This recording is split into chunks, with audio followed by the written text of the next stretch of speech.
तू चुप रहा माई, तू हमनी के बीच मत पड़। जहर खा के जान दे दे, बाकी एक साथ न रह। बेटा बहू अलग हो गई। अब फैसला हो के रही।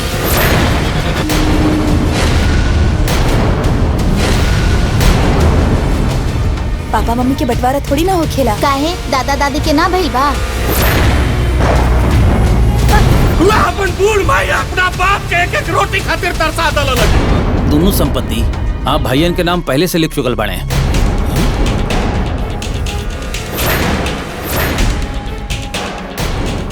हमरा के भी तोहरा से छुटकारा चाहिए। हमरा तोरा साथ न रहे हमरा के जाने की जरूरत ना हो। का भई? बस बहुत हो गई। देखत का बड़े समझा अपन मेहरारू के। देखत का बड़े समझाओ करा के। अरे भैया पहले भौजी के तो समझाला, ये चोरी बेईमानी करत रहे और केहू कुछ बोल भी ना सकला। सब कोई अपन अपन देख ले। हाँ हाँ तो ठीक बा, सब लोग अपन अपन देख लो। अरे का करत रह संतोहनी के आए लोग लिहाज के तन को ध्यान नहीं के तोहनी के। लोग का कही कि फलाना के घर में बेटा पतो मार पिटोल मचैले बड़ा सा, तन को ध्यान नहीं के माई बाप के आपसे में लड़त भिड़त बड़ा सा। का चाहत माई बाप के मुआई के दम ले बसा, चाहत नहीं कर सकी हमनी के जी सा। तू चुप रहा माई, तू हमनी के बीच मत पड़। आज फैसला हो के रही। हाँ तो ठीक बा, रोज के झंझटे खत्म कर दे तू। आज फैसला हो के रही। इतना छोट छोट बात पर फैसला होला? हम जाती बाबूजी के बुलावे। बाबूजी सुनो ताला बाबूजी का है ने अंदर आई, एगो बात करे के बा। हाँ हम जाने तानी का काम बा। तोनी के रोज रोज के बिना मतलब बात के आपसे में लड़े से फुर्सत होई तब नु। और तोनी का काम है का बा। चला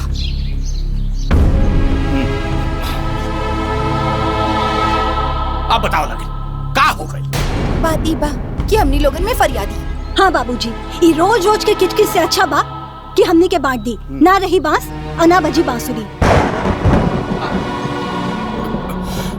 देखा बहू, तनिका तो सोच के बोला लगिन तोनी के। अरे बात गांव समाज के लोग जानी तक का कही। उहे तो हम समझाओ तनी कि तनी ऊंच नीच बर्दाश्त करके तनी सोच समझ के एक साथे रह लोगे। बाकी ना आंधी तूफान जोतले वालों कपारे पे लेके नचैले वालों पूरा घर के। माँ जी रोज रोज के तू मैं से अच्छा बा कि सब लोग अपन अपन देख ली।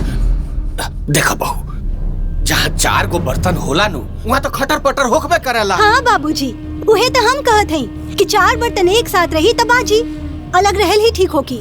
बाबूजी बात की समझी, सब लोग यह चाहता कि अब बंटवारा होके के चाहिए। सब लोग के ये इच्छा बा कि बांट दे, बाकी हमारी इच्छा नहीं की। तोनी के तन को लोग लाज नहीं का, एकदम बेशर्म हो गल बड़े का। इहो नहीं खलिन सोचत कि लोग समाज का कही कि माई बाप जीते बाड़े आए लोग के मुँह के सामने बेटा बहू अलग हो गई। ये हम अपना जीते जी ना हो के हमरा गांव समाज में थू थू नहीं करवाओ के। जब तले हम जियता नहीं तब तले घर में लकीर ना खिंचाई, कोनो बंटवारा ना हुई। जैया हम मर जाए वो दिन जौन मन करी तौन करिया लगिन, बांट लिया लगिन अपना आप के। अरे तारा तारा सुनता देख लू जोरू के गुलाम सन के। का देखी जी दिन रात ये देखो के सामने तब पकार नहीं निकला थे लोग के।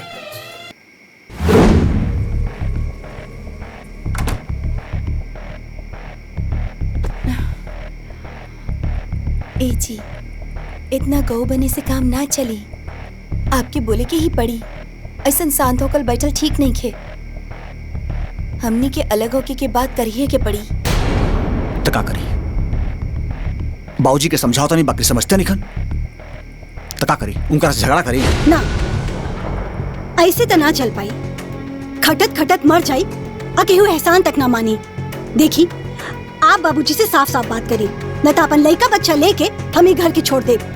जहर खा के जान दे दे, बाकी एक साथ न रहब। ऐसा ना सोचे जाना, हम बाबूजी से बात करें। उनका से बात करके कौन जरूरत नहीं खे। ई घर में हमनियों के हिस्सा बांटे। रवा को काम करी, सीधा गांव के पंचम से बात करी, वो लोग के बुलवा के बंटवारा करवा ली। काले हम पंचम के बुला ले पानी। अब फैसला हो के रही। एकलौती का हो? अरे वो हमार शर्टों पे जमो कहाँ बा? अरे अनहरे बाड़ा का हौ का रेलिंग पे टांगल बा, ले लो। अच्छा अच्छा अच्छा, देखे नहीं ना। ऐसे सवेरे सवेरे कहाँ हड़बड़ाइल बाड़ा? कहीं नेवता उता बा का सवेरे सवेरे? पागलाई बाड़ू, जिंदगी भर बैठ के घरे के बात वहाँ घरे के बात यहाँ घरे करत रहा। कब तोहरा के बुद्धि हो यहाँ? अरे आज राधे श्याम चाचा के यहाँ पंचायत बा, दोनों बेटा के अलगावजी होए वाला। और हमार जिंदगी भर के सपना पूरा हो जाए। काहे से कि हमारा बाप के अलग कैले रहने ले लोग, अब से उनकर दोनों बेटा अलग अलग रही। जल्दी जल्दी बनाओ, हम आवत हैं। जल्दी बनावत है, तू जा।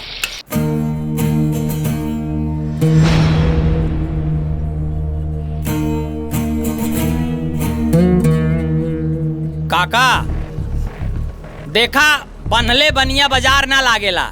अब जब ये दोनों मन बनाए लेले बाड़े अलग होके के, तालक कर दा।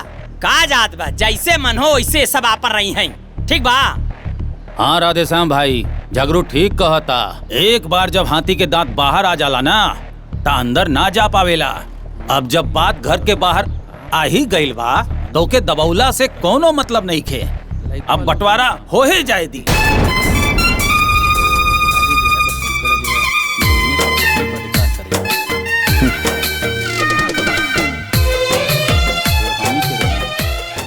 ठीक बा, बतावा का बंटवारा चाहत बाड़ा तू लोग?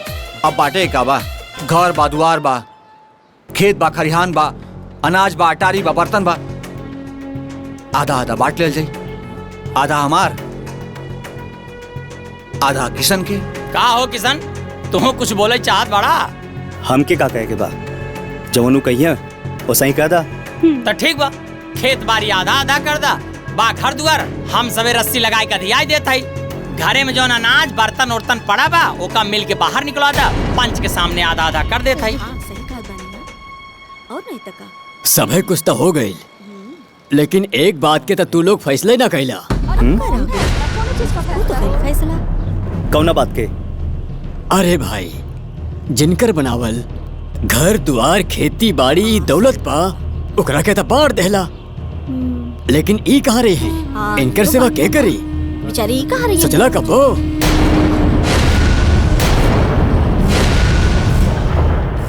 बात एकदम ठीक कहा ताड़ा मुखिया जी। देखा, काका काकी हमार बुढ़ापा हो गए बड़े, अबे नऊ के भी सेवा सत्कार के जरूरत बा। का हो विजय?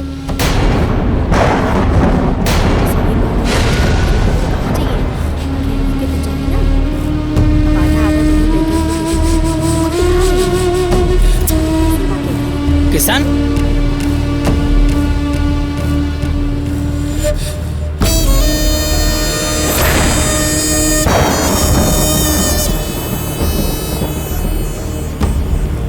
देखा तारा कौन? का हो किशन, अब तू छोटवार बाड़ा, तुहिन माई बाप के सेवा करा। काहे? माई बाबूजी खाली हमरा लोग के बाड़े, सबकर बाड़े ते सब करी ना सेवा।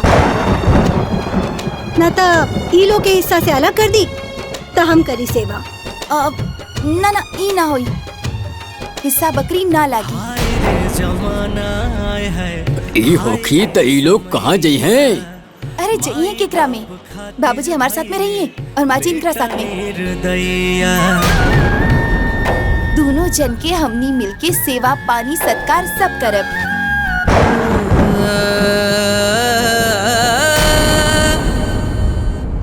ई ठीक रही। एक काम करा, चला सामान बहरे निकाला।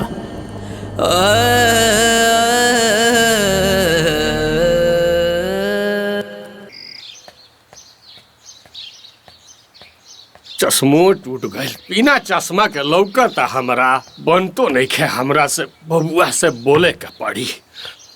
बाबूजी इली चाय पी ली। अब बहू एक कप ले लू। ह अरे एक कप अपना सास खाती ले आवा, उनका सवेरे सवेरे चाय पिए के आदत था। बाबूजी आप चाय पी ली, हम एक कप चाय बनवले बानी, छुटकी जब बनी है तब माँ जी पी ली है। अरे सुनो, ए छोड़ो सब, आओ आओ है ना, चाय पियो। अरे ना ना रघुआ पी, अभी हमारा जरूरत नहीं है बुझा। अरे तू पी लो ना तो खर सेवर हो जाए, ऊपर से तार तबे तो ठीक नहीं कर रहा। आओ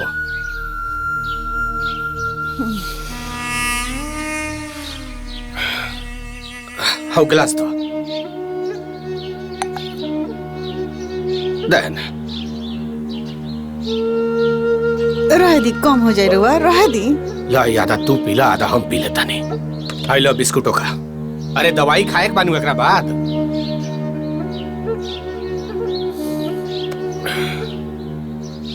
ना जाने केकर कहा बिगड़ले रहनी से कि भगवान ऐसा दिन देखावता रहा। चिंता मत करा, ये सब नसीब के खेल है।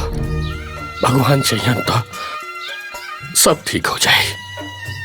तू चाय पिया। हाँ क्लिप हुआ है तेरा। हाँ वही में दबा के ये पकड़ी तो ले हाँ। सुनी जी, ई ली। अरे ये सब का हो? ई घर के सामान के लिस्ट और ई झोर ली। ऑफिस से आवत बेरी सब सामान ध्यान से ले लिहा, बहुत जरूरी बा। सब खत्म हो गई बा, भूली मत, याद से ले लिहा। अच्छा ठीक बा, ना भुलाई। पापा पापा हमरा खातिर चॉकलेट और समोसा ले ले आइहा। अच्छा ठीक बा बेटा, तोरे खातिर समोसा चॉकलेट दोनों लेके आई। अब चला हटा, हमें ज्यादा। अब बबुआ लो दहन बबुआ लौटते में बनवा ले आई। तनी रुको, देखो ना चश्मा टूट गइल बा, छोट मोट चीजवा लौकते नहीं के, उन्हें से लौटते में बनवा ले आई। अच्छा ठीक बा बाबूजी, दे हम।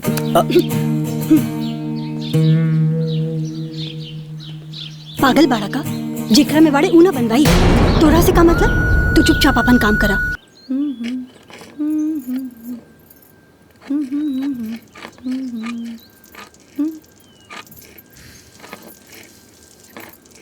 ए बेटा आर्यन, बेटा आर्यन, ए बेटा तनी नमक दाता। बाप रे बाप, हमारा हाथ जल गई। अच्छा भइल की अलगा गईली, ना तो खटत खटत जिंदगी हो राजात, आके हुए एहसान तक ना मानी। अब तो जब जौन मर्जी तौन करी, ना तो आराम करी। राहुल रोहित बेटा इन्हें आई। हाँ मम्मी। बेटा बैठ यहाँ। अरे बेटा बैठा, इला दूध पिला, तू दूध पिला। ए बेटा आर्यन, दाल चावल पक चुकल बा, चटनी बन जाई ना तो खूब पेट भर के खइहा। चटनी खाए से कुछ ना होई। इला बेटा च्यवनप्राश खा। ले बेटा खा। च्यवनप्राश खाए से खूब ताकत आई। दूसरे लोगन की तरह रूखा सूखा खाए की कोनो जरूरत नहीं खे। अच्छा खाना खाए के चाहिए। हमरा से नीक खाए वाला केहू बा का? नीक खाए वाला। अरे तहार कोनो दवाइया नहीं खानू घटल हो? ना, एगो ब्लड प्रेशर वाला मंगाओ के पड़ी। अच्छा ली माँ जी, खाना खा ली। ए कन्या, तहर बाबूजी भी खाना नहीं खैले। एगो काम कर ना, दोनों के खाना ले ले आवा, दोनों जना साथ ही खा लेब सा। अरे माँ जी आप खाई ना, बाबूजी के खाना दीदी बनवले होकी हैं। ले आई तो खा ली है, आप खाई ना। कैसन बात करत रे दुल्हन, बिना वहाँ के खाना खियौले हम खाई ले। एगो काम करे, रख दे एकरा के, बड़को जब ले यहाँ तो वही समय ले यहाँ खा लेम से साथ ही। अरे माँ जी बहुत काम बा, इतना समय नहीं कि हम बार बार खाना लेकर आई। यहाँ रख देत बानी, जब मर्जी खा ली है।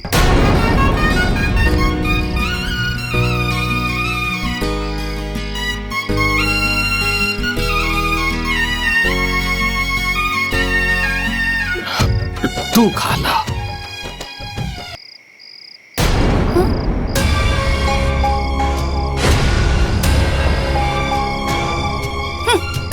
बाबूजी ई का करत बानी? रवा हमार तरफ बानी तो दूसर के खाना काहे खात बानी? हमरा के नीचा दिखावे खातिर, बदनाम करे खातिर? अरे इतना जोर से भूख लागल रहे तो हमरा के पहले बोल देले होती। तनी सा देर का हो गई, दूसर के खाना खाए लगली। देखी बाबूजी ये बिल्कुल ठीक ना बा। बहू ऐसा बात नहीं है, वो इनकर खाना जल्दी ले आ देली है। आई बेचारी हमरा बगैर खाना ना खा ली तो इकली रउआ खा ली, और खानवा जब आई तो हम खा ले। चाहे कुछ भी होके, पर ये सब ठीक ना बा। बाबूजी ये फिर से होके के ना चाहिए।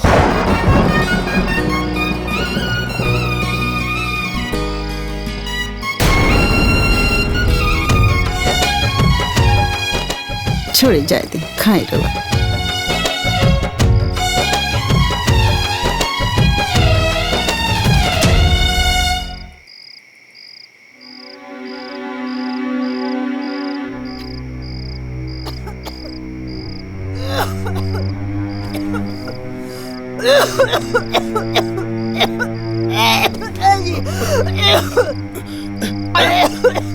का हो गइल हो? का हो गइल हो? का हो? जल्दी से मच्छरदानी खोले, हमार दम घुटता।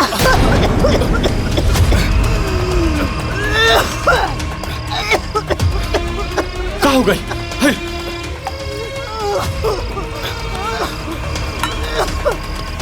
अल्लाह पानी पियो, पानी पियो, पानी पियो।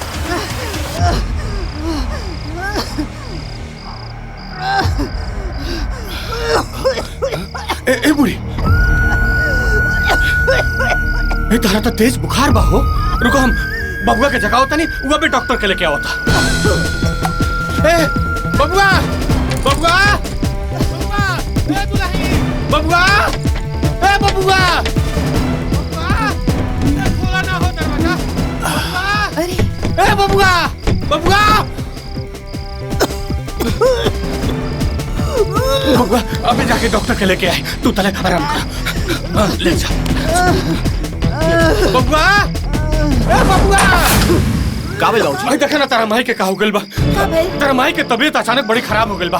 देखा ना है, तनी जाना जल्दी से कोनो डॉक्टर के बुला के ले आओ। माई के तो बुखार बा, ठीक बा, हम जाता नहीं। अरे रुकी, इतना रात के डॉक्टर कहाँ से आई? अब हाँ बाबूजी, इतना रात हो गई बा, कोनो डॉक्टर नहीं। ए बबुआ, फिलहाल मेडिकल से कोनो दवाई लेके आ जा। रात भर तारा माई के आराम मिल जाए, बिहान सवेरे डॉक्टर के दिखा दियो। ठीक है जाना बाबूजी। बबुआ, जाना। अरे रुकी। अरे बाबूजी, माँ जी जिनका तरफ आई वो जाके लेके आई। जब आपकी चाहिए तभी लेके आई हन। आर्यन के पापा शहर गइल बाड़े, उ यहाँ नहीं खे तका हम लेकर आई डॉक्टर।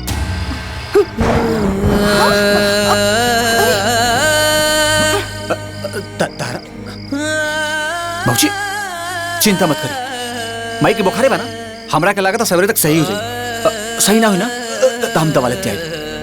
ठीक है बाबूजी। ए बबुआ, बबुआ, ए बबुआ, ए बबुआ, बबुआ।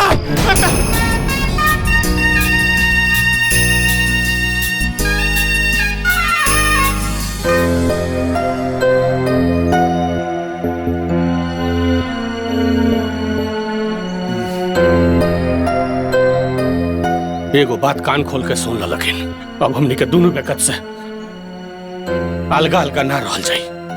अरे बाबूजी, आप दोनों अलग कहाँ रहेली? हाँ बाबूजी, रवा लोग तो दोनों साथ में उठत बैठत सुअत है, बस रवा लोग के खाना अलग मिलेला। यह बात तो हमनी के कहता नहीं जा। जिनकी भर हमनी के दोनों बेकत साथे खैनी पीनी जा रहनी जा। अभी बुढ़ापा में अइला पर हमनी से तरह अलगा अलगा निकल रहल जात। तोहनी के दोनों भाई अपना मर्जी से अलग हो गईला जा। सजा हमनी के मिला था। कबो हमार खाना आवता तो इनकर नहीं खियावत, कबो इनकर खाना आवता तो हमार नहीं खियावत। कबो जोते जोते बेला से कुबेला हो जाता। अब ये सब हमनी से ना हो पाई। तब दूसरा कौन उपाय बा बाबूजी? हमके तो समझ में ना आवता। हाँ बाबूजी, हमनी के समझ में तो कुछ नहीं खे आवत। राउर मन में कुछ होगी तो बताई। देखा, हमनी का कुछ नहीं जानत, बस हमनी के इतना जानता नहीं जा कि अब हमनी से अलग अलग ना रह जाए।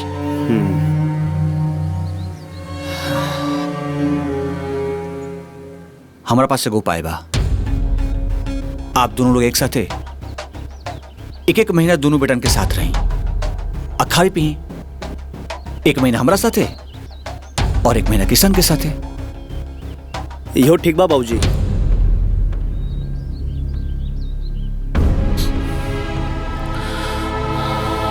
ठीक बा, लेकिन आज तो ले ये पूरा परिवार जिंदगी भर साथ रहल।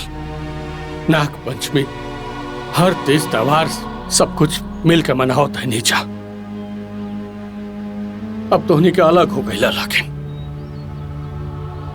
लेकिन परसों नाग पंचमी बा।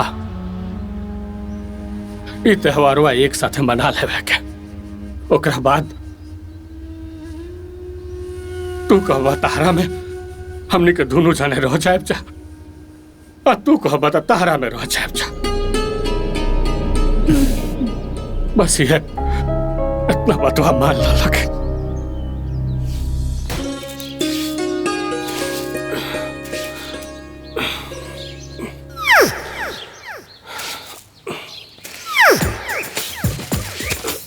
काका, अरे काका ये सब का करता? हमें छोड़ी।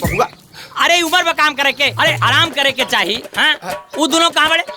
नालायक बताऊं, बाजार में घूमा तो ही शरीर बना के। अरे बबुआ, बुढ़ौती में तनी हाथ गोड़ डुलाओ तो रह चाहिए, वही से छोट मोट काम करते। काका काका सब ठीक बा, लेकिन जब तक हम बानी रउआ के कोनो काम ना करेगी, सिर्फ आराम करी बस। हम सब झाड़ू लगा ना हम सब कर दे। अरे बबुआ काका छोड़ दे बबुआ। अरे काका रुकी। चाचा प्रणाम। खुश रह। कैसन बानी? ठीक बानी। और तबीयत पानी ठीक बा ना? हाई आपके न्योता आयल बा भैया, ये आपके न्योता बा।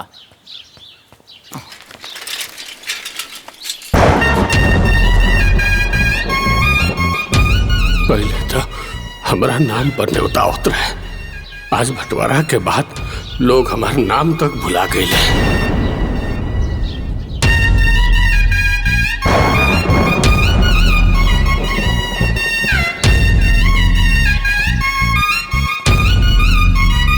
काका देखी ना, आज ले हमारे बाबूजी के नाम से कार्ड आवत बा। ई लोग अलगावजी का हो गइल, रउआ के जियतबे अपने नाम कार्ड मंगावे लगले। अब यही सब देखे के रह गइल है। अरे ना बबुआ, अब वो लोग के नाम से आवे चाहे हमारा नाम से आवे, का फर्क पड़ता? वो तो ठीक बा काका, खैर ठीक बा, हम नाश्ता करके आओ थे, झाड़ू लगा दे, आप आराम कर।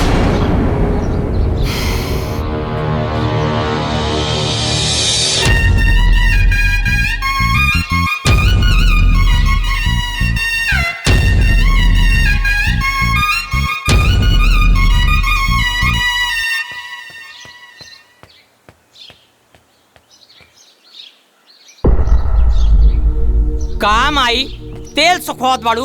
अरे ये उम्र में तेल सुखवा के इनका पहलवान बनबू का?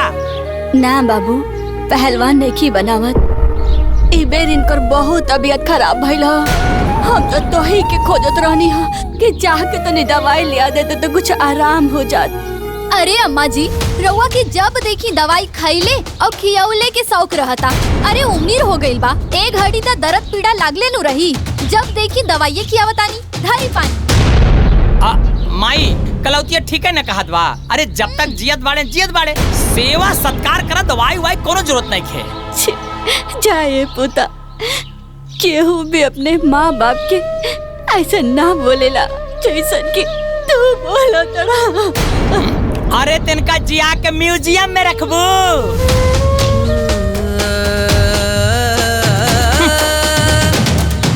अरे तोहरा सबके पंचौरा के चक्कर में भुला गईनी कि न्योता भी आइल बा। अरे न्योता आइल बा? ए जी, बड़ा दिन से मन करत रहे निमन निमन खाना खाई के, चलो जाई सब कोई। बस दूसरे के निमन निमन खाई के जीव लवर करत रहता।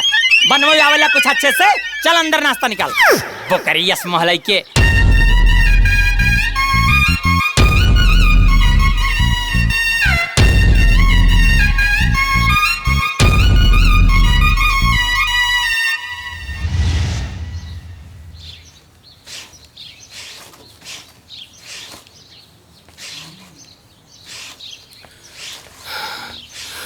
अरे घामुआ बड़ा तेज रहला हो, बुझाता पूरा देह जर जाए, पसेना से तर बतर हो गई नी, लेकिन पचकठवा कोड़ देनी। अच्छा बैठ तो का जरूरत ले इतना घामा में खेता गइला के? कुछ हो जाए तो केहू पूछे वाला बा? इहे ना बुझाला रहुआ।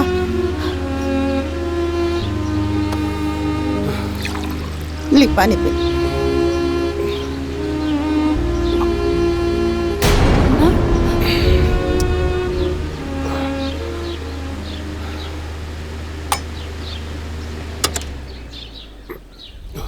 बाबूजी, रवा के पंखा के हवा की का जरूरत बा?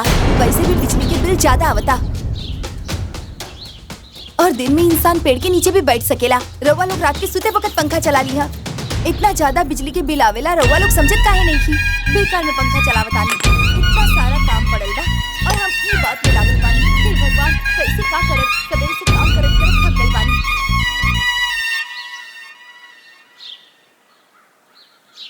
कौना मुंह खाती जाइले खेत आ क्यारी में, बगीचा देखे खातिर, इहे दिन देखे खातिर।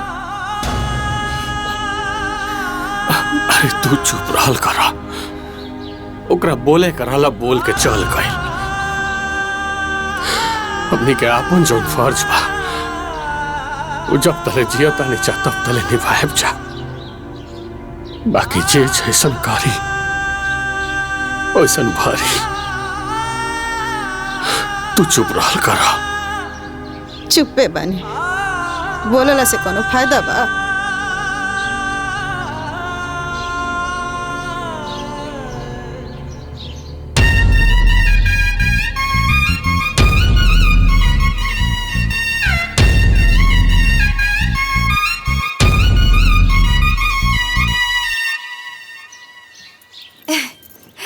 अरे देखा कितना सुंदर बना। हाँ? अरे तारा, अभी तक तैयार ना भेलू और हम सुबह से ऑफिस से काम करके चले ली वापस। अरे जी हमनी सब तैयार बानी, देखी बच्चा लोग तैयार बा। चली चली राहुल चली तैयार बड़ा? चल हाँ? फटाफट बाहर निकल। चले बेटा, फटाफट चल। ई बताओ कि का खेलबा? अरे ए दुल्हन तनी सुनता। चल गाड़ी में बैठा। अरे भोलू माँ जी, अभी आ गाड़ी समय में ना बैठा। बा। बहुत देर हो गइल बा। नाश्ता बना देले बानी और ई लोग नाश्ता ना करी हैं। रउआ और बाबूजी नाश्ता कर ले। माँ जी हमनी के बहुत देर होत बा, अब हम जाता नहीं। माँ जी चलो बैठो आराम बैठ से। जरूर। हाँ, बैठो। फटाफट बैठा। बाबा जी पकड़ लो। गाड़ी आराम से चलैया, संभाल के जइया। हाय रे जमाना है, हाय रे समैया, माई बाप खातिर भइले बेटा निर्दया। हे विजय कमाई। हाँ विजय कमाई, आओ तनी। अरे आवा ना तनी है ना। का भइल जी? अरे कहत रनिया दूथरिया खाना लेके आ जाई तू, तो दोनों जना बैठ के खा लहल जाइत। हमरो भूख लागल बा, कुछ बना के गइल होई लोग नु। देखे के पड़ी कि का बनेले बड़ी कि नहीं बनेले। हाँ। रहुआ बैठी, हम ले आओ। हाँ? हाँ। बैठ।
अरे एक एक थरीवा काहे ले लू? तू अपन थरीवा काहे ना ले लू? साथ ही खाइल जाइत। हमरा भी भूख नहीं खे, रहुआ खा ली, हम बाद में खा ले। बाद में खा लेबू कि खाना नहीं खे? हमरो से झूठ बोले लगलू। का करी जी, गनी खाना निकाले देखा तनी कि अतने बा। खाए खाए रहुआ। कोनो बात ना, जन भाग में लिखल बा उता वो गई के पड़ी। अब वही में दोनों बेकत एक एक रोटी खा लल जाओ। रहुआ खाई ना। अरे खा।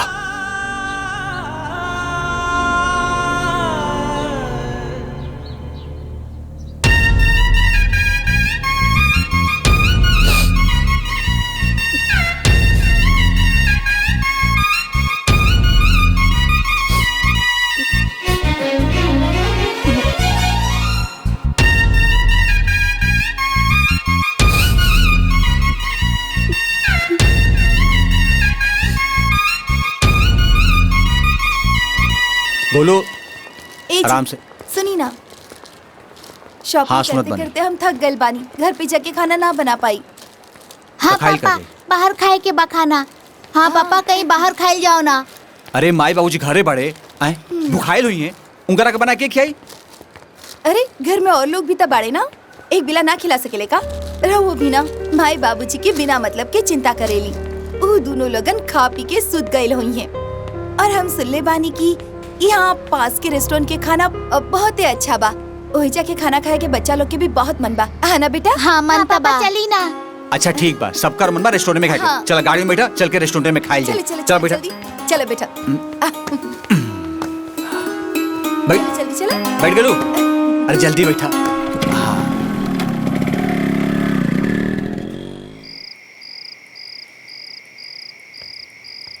ए जी, इतना देर से दोनों बेकत बाजारे गइल बा लोग, अभी ले आइल लोग ना।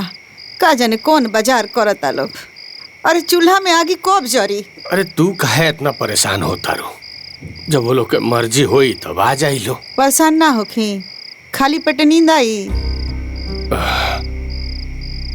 तो जा छोटकी बहू से कह खाना वाना बचल होके तब तो ओई में से ले आवो, उहे खा के सुत रहल जाई। देखा तनी।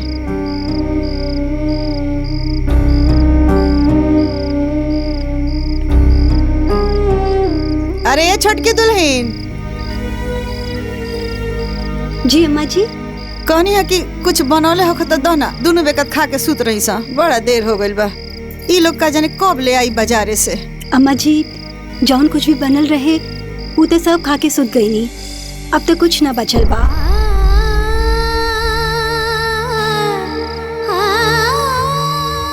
तो का करी? कहीं तो बना दी। ना ना, तू जा आराम कर। अच्छा।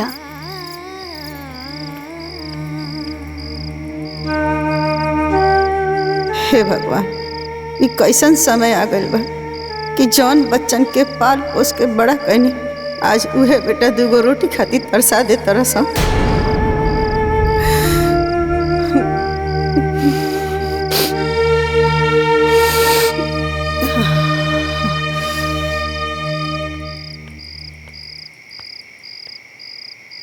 ए जी, खाना खत्म हो गइल बा। रो बैठी, हम बना देतनी। ना, अभी इतना रात में चूल्हा जलेबू तब बेकार में एहू खातिर कोनो ना कोनो बखेड़ा खड़ा हो जाई। दही पानी पी के सुत रहल जाओ।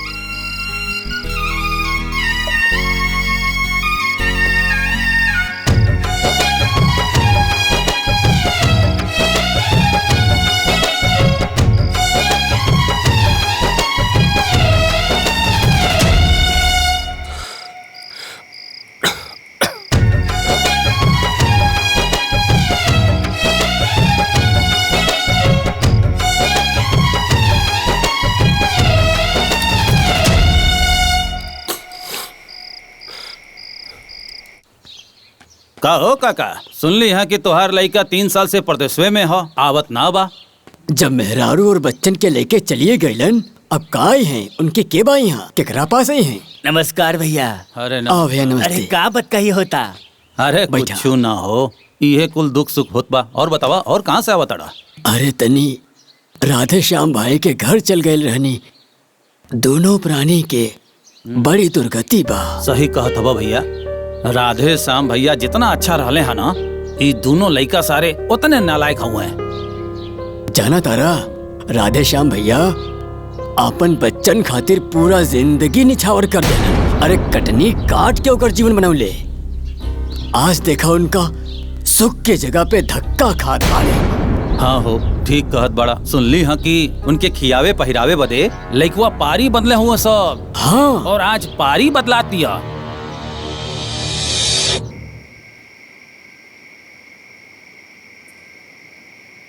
तारा, तोहर काम हो गई? हाँ, आज 1 महीना पूरा हो गया बा।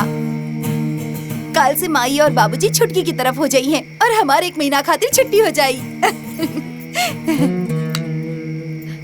अच्छा बात बा।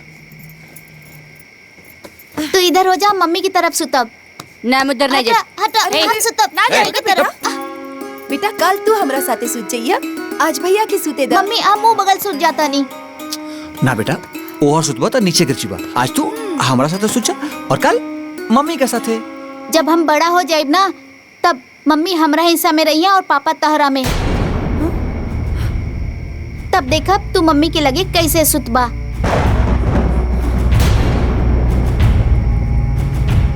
ना बेटा ऐसा ना बोले के चाहिए, भला पापा मम्मी के बंटवारा थोड़ी ना हो खेला। काहे दादा दादी के ना भइल बा।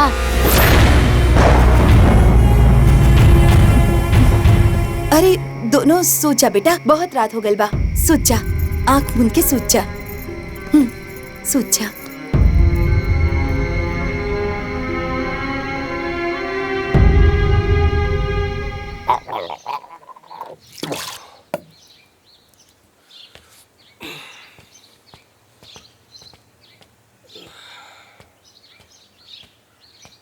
ली आप लोग चाय पी ली।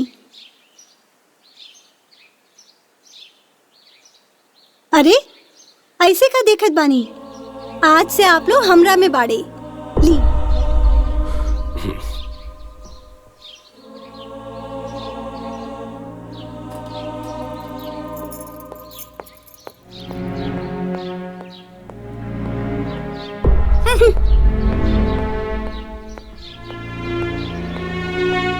बाबूजी आप लोग अपन खटिया मचिया वो जगह रख ली, आज से आप लोग उनके तरफ हो गई नहीं। अब बहुरिया उकनी में रही चाहे तू लोग में रही, सामान एने रहे चाहे ओने रहे, का फर्क पड़ता। बाबूजी रूम में जगह बहुत कम बा और सामान रखे में ना बहुत परेशानी होता, और हम अपन सामान ना केहू और के जगह में थोड़ी ना रख सकेनी। अगर ये जगह खाली हो जाए तो यहाँ रख देना।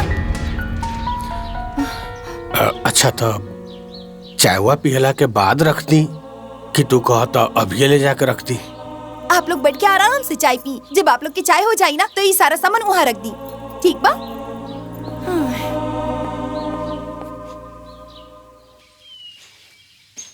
ए कलौती, अरे गिलास पानी लाओ। ले आओ तनी जी। ए बेटा हमार दवाइया ले आइला। का ररत रत कपार खात बड़ा, दवाइया बिन दुबरात बड़ा का।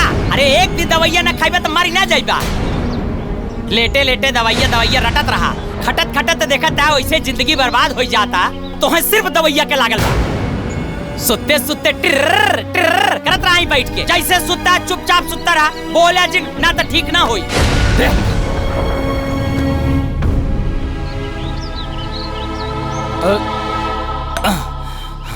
ए जी कहाँ जाता नहीं इतना जल्दी जल्दी? अरे जात है काका क्या, तनी हाल चाल ले ली, कैसन बारन कैसन ना। अरे आज जाओ ना पारी बदल गइल बा, तनी जाब जरूरी बा ना। ए जी खाना खा के जाई ना, सवेरे से ऐसे ही बाहर आके खा ले, तू जा। अपने के अलहिया और दूसरे के गंडा पूरे जाए। ए पुत जैसन बाड़ा न वैसन बनल रह। ठीक से धरी। हाँ, हाँ। अरे काका काका ये सब का करता रहा? अरे बबुआ हमनी के पारी बदली हो गइल बा, ओई से ओने के सामान एने रखत नहीं जा। अरे ठीक बा, हम सब ला के रख दे। छोड़ी छोड़ी छोड़ी। अरे ना बबुआ हमनी हम के बिछाते, हटा काकी हट जा, पैर हटाओ काकी। ए ला ए हटी हटी हटी ए आ।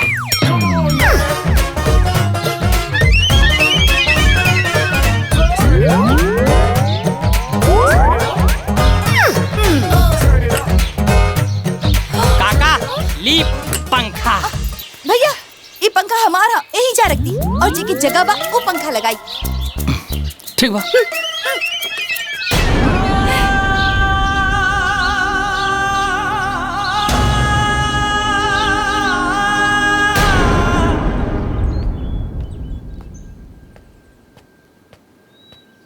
छोटकी दुल्हीन, अरे छोटकी दुल्हीन। जी अम्मा जी।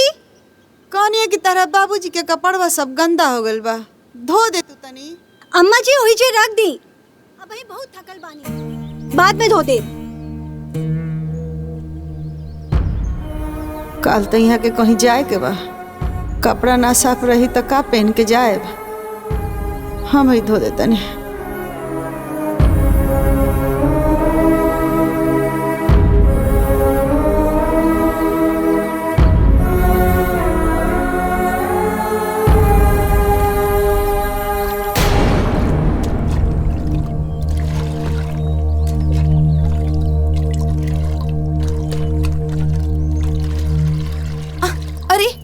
नालायक रहनी, बाकी कबो कपड़ा ना धोई नहीं आपसे।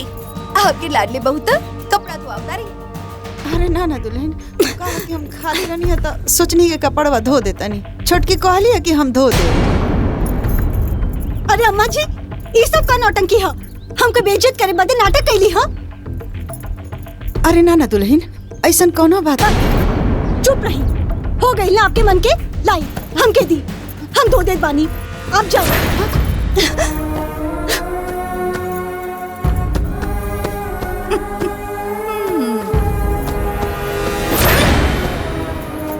अरे जाई ना।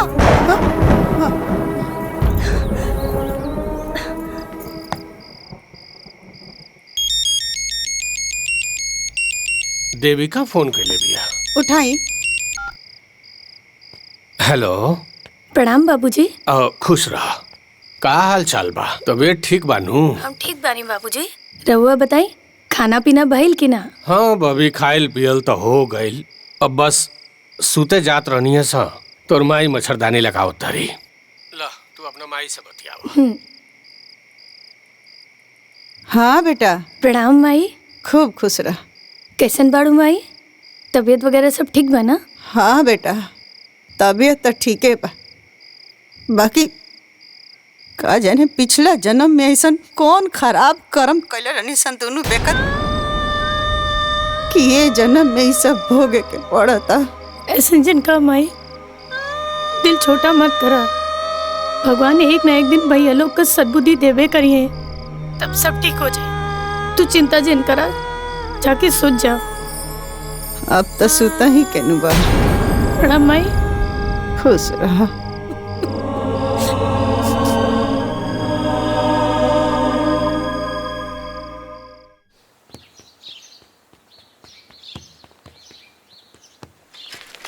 दादाजी आ गईले, दादाजी आ गईले। दादाजी कहाँ गइल रहनी? बाजारे गरनी है बबुआ। हमनी खातिर का लेके आईनी? हाँ, तोने खातिर टॉफी लेके आइल बनी। दादाजी हमके सब चाहिए। ना ना, हइयो तो हर दू भाई बालो, सब लोग में बांट के खा। हईला, हई दुगो तूला।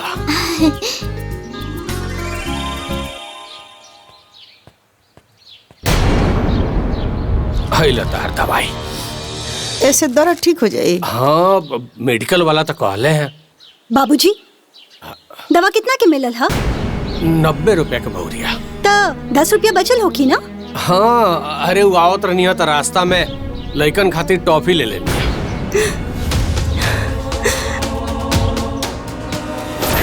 ए आर्यन,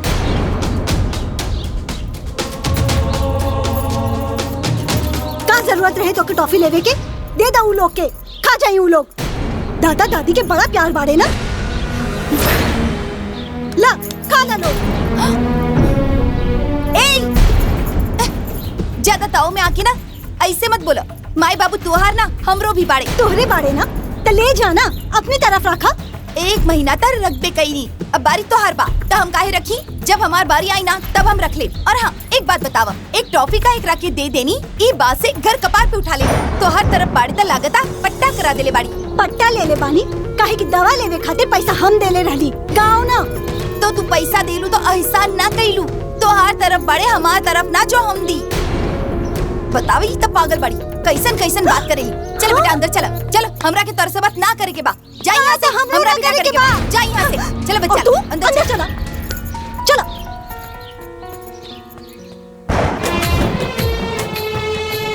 हे भगवान, को वेकनी के बुद्धि होई जी। अब के ई लोग के समझावे बुझा। इतना लड़ाई झगड़ा होला? खाई ये ले बेटा, अच्छा से खाए तो जल्दी से बड़ा हो जाइबा। और एक निवाला दाल के साथ खा। ये ले बेटा खा। ले बेटा तू भी खा। ले बेटा। ना मम्मी अब ना खाई, पेट भर गई। अरे खो ना रे, खाइबे ना तो मोटाइबे कैसे? ला खा। मोटाइला से कुछ ना हो खेला, देह में ताकत होके के चाहिए। एक निवाला दही के साथ खा। अरे और खा बेटा, खा। हाँ, ये बात बा। ला बेटा, ताकत बढ़ी ना, ला खा ला। दुल्हन। ला बेटा। ए दुल्हन। जी अम्मा जी। देखा ना, मथवा पे रखे वाला तेल हमार खत्म हो गइल बा, साबुनो ओरा गइल बा, बहुत दिन हो गइल बा केस धोला। देखो ना कैसन जटिया गइल बा। तो हम का करी? बबुआ के फोन कर दे तू कि ऑफिस से आवत समय एगो तेल के शीशी आ साबुन लेते अइतन। अरे अम्मा जी, अब ही पिछला हफ्ता ही तो मंगवले रहली, तब ले इतना जल्दी खत्म भी हो गइल। केहू के बांट वांट त न देली।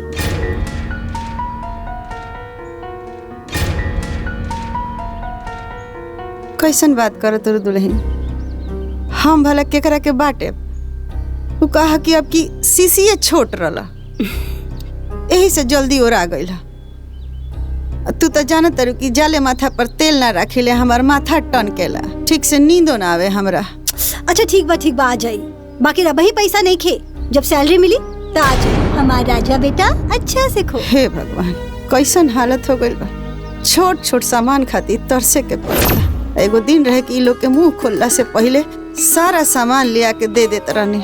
बड़की दुल्हन इतारा खातिर। जी माँ जी। आ छोटकी दुल्हन इतारा खातिर। अरे वाह, बहुते सुंदर बा। दुकान में एक के नजर में हमरा पसंद आ गइला, छट से उठा ले। हम कहनी कि हमर दोनों पतो पहनिए सन त बड़ा निमन लागी। दादी हमरा खातिर साड़ी काहे ना ले आइलू? तू साड़ी पहनबा? बात तोरा खातिर पैंट शर्ट जींस ले आइल बनी, सब जना खातिर। देखा सच में दादी? हाँ बेटा, पोता पोती के बुला जाए हम। देख आई छोटका खातिर, हमरा खातिर, आई बड़को खातिर ले आइल बनी। अच्छा बानू? हाँ अच्छा बानू? हाँ दादी। आ देखा दुल्हन, तारा लोग खातिर देखा सिंगार के बक्सा ले आइल बनी। बिंदी, सेनूर, क्रीम, पाउडर, सेंट, तेल, साबुन, सब कुछ ले आके धो देले बनी। हाँ अरे माँ जी, सब कुछ तो घर में बा, इस सब के का जरूरत रहे माँ जी? हाँ अम्मा जी, अब ही जल्दी ते ले आइल रहली। फिर काहे ले आइली? कोनो भी सामान खातिर तारा लोग के मुंह ना खोले के पड़े, यही से सारा सामान ओराए से ले आके पहले ही धो दिले कि तारा लोग के दिक्कत ना होखे। माँ जी आप कितना अच्छा बानी। हाँ अम्मा जी, हमने के कितना ख्याल रखेली।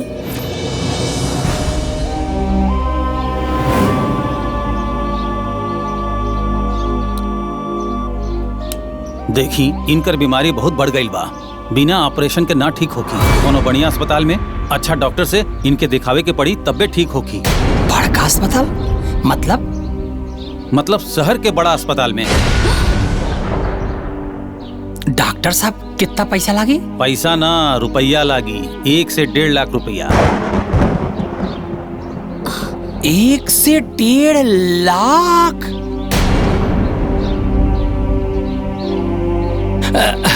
क्या मजाक करता है डॉक्टर साहब? इतने में तो नया बाप मिल जाएंगे। तो ले आवा ना, जौन हमके जानकारी रहू बता देनी, बाकी राउर मर्जी। क्या रे, एक अक्षर बोलता रहे, चुपचाप से जौन डॉक्टर साहब कहा तरह कर। अरे माई तय समझत नहीं खेवाड़े। अरे ये उम्र में ऑपरेशन होई, ऑपरेशन झेल पाई जोन 2-4 दिन जीवई होई ना, पता चले पीछे में टैं हो जाइए, फिर बैठ के कपारे फांत धई के रो, पैसा जाई और जान हो जाई। अरे डॉक्टर साहब, अब कुछ दवाई उवाई लिख दी जैसे दर्द पीड़ा ना होखे। ऐसे ऑपरेशन करा दी है से जौनो 2-4 साल जी हैं वो ना जी हैं। आमा जी रउआ ज्यादा चिंता मत करी। ठीक बा, जैसन राउर लोग के मर्जी। ई सुबह शाम दे दिया, और ये जब दर्द होगी तब दे दिया।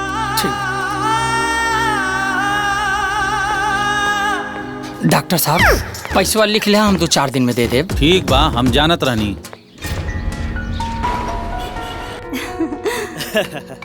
ला आगिल, ये लीजिए सर आपका ऑर्डर, यहाँ रखा। अरे सुना ना, 2 गो वेज बिरयानी और पार्सल कर दिया। एक मिनट, दूगो काहे खातिर? अरे वो अम्मा बाबूजी खाती। अरे तो एक मंगाई ना, एक में दोनों जन के हो जाए। एक को कर दिया। जी सर। अच्छा बा।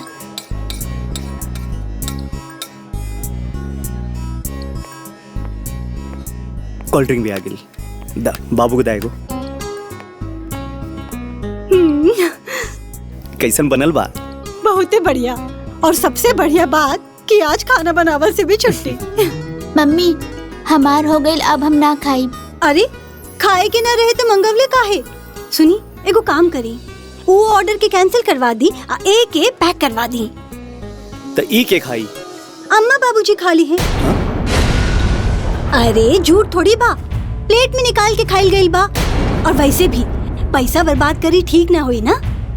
अच्छा ठीक बा, हम बुलाओ। हाँ। भाई साहब हेने आई। जी सर। अरे वो जो ऑर्डर देले रहनी है वो कैंसिल हो सकला का? हाँ हो सकेला। अच्छा ठीक बा, ओके कैंसिल कर दी, एक पैक कर दी। ये झूठा बा, ये पैक ना होई।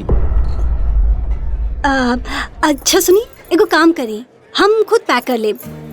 तू हमरा के पैक करे खातिर कुछ दे दा। ठीक बा मैम।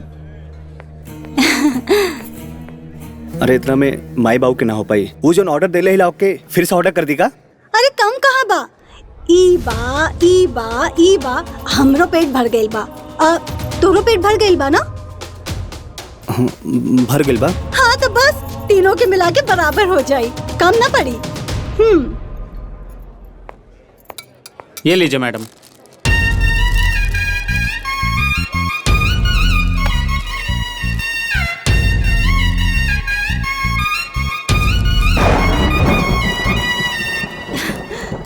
अब माई बाबूजी खातिर ही कम ना पड़ी।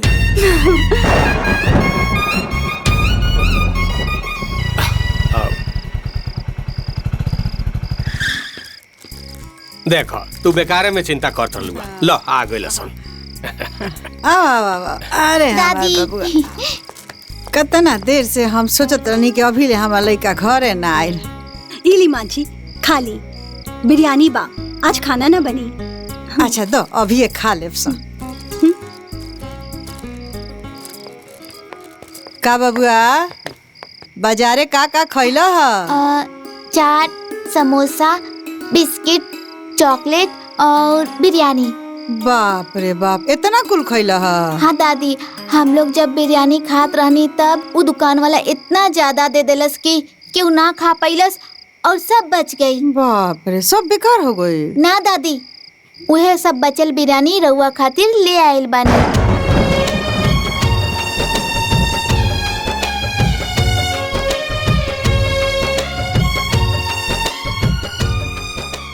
अच्छा दादी हम जाता नहीं सुते। हाय रे जमाना है, हाय रे समैया, माई बाप खातिर भइले बेटा निर्दयया।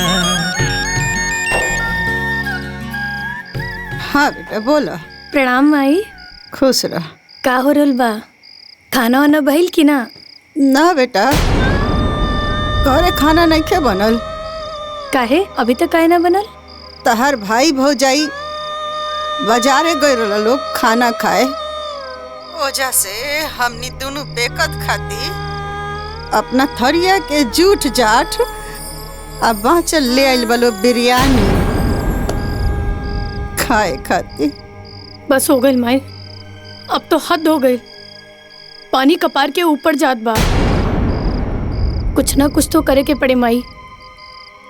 एक काम करी, बाबूजी के फोन दी। हेलो।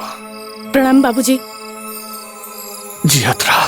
बाबूजी ये सब हम का सुना तानी? हमें केहू के दोष नहीं के, हमनी के कोनो कर्म के फल दे रहल बड़े भगवान कि अपने बेटा बहू के हाथे जिल्लत लिखल हुई, बस उहे झेलतानी जा। अब देख कबले भगवान कर्म से गुजारता रहे हमनी के। बाबूजी ये सब तो हट चुप रहे का नतीजा बा। अगर पहले कभी कुछ बोले होता ना तो ये सब ना होत। बाबूजी रवा लोग अभी सो जाए, हम कल सवेरे आवत आनी। बाबूजी हाँ बेटी। प्रणाम बाबूजी। खुश रहा।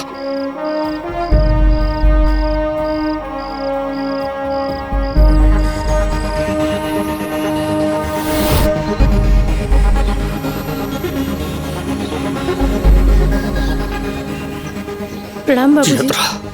प्रणाम माई।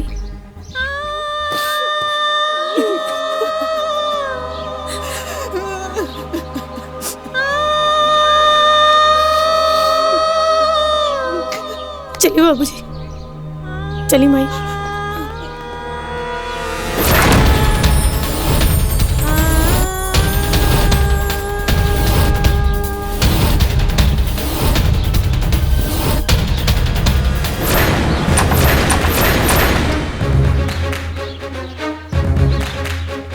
विजय, किशन, कहाँ बड़ा लगी?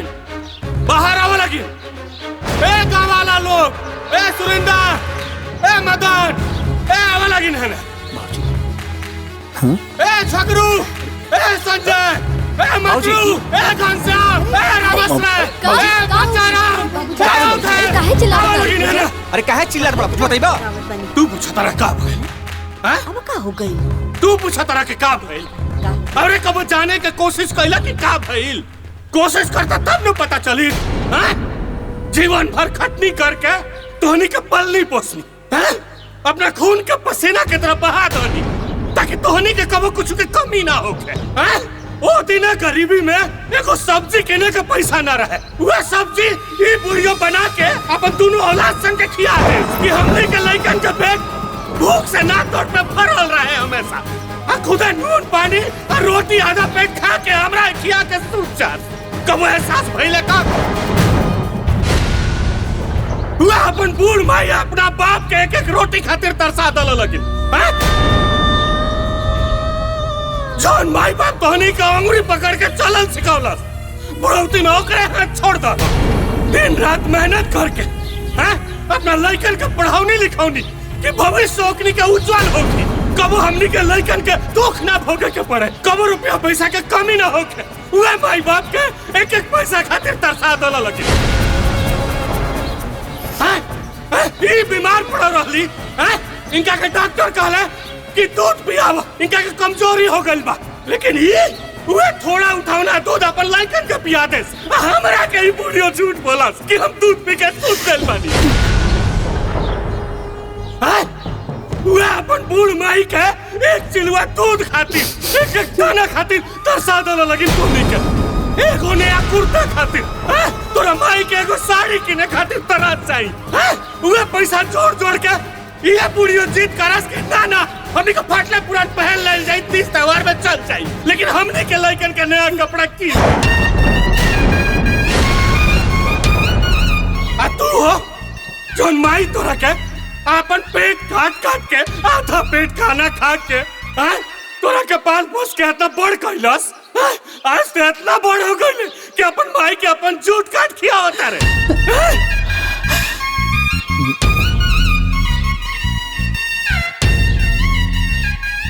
लेकिन अब हम ना सहे, बहुत बर्दाश्त कर लानी हम। तोहनी के का अलगा कर बसन हमनी के, हम तोहनी के जीवन भर खातिर अपना से अलगा करते। ये हमार संपत्ति है, एकरा के जब तक हम हमार बूढ़ी जी लो एकरा के हमनी के भोगे जा, केहू के को फुट्टी कौड़ी ना मिले। जे हमनी के सेवा करी ओकरा के हम अपन घर दुआर कुल संपत्ति दे, न तो किन्हू के एको फुटी कौड़ी ना मिली।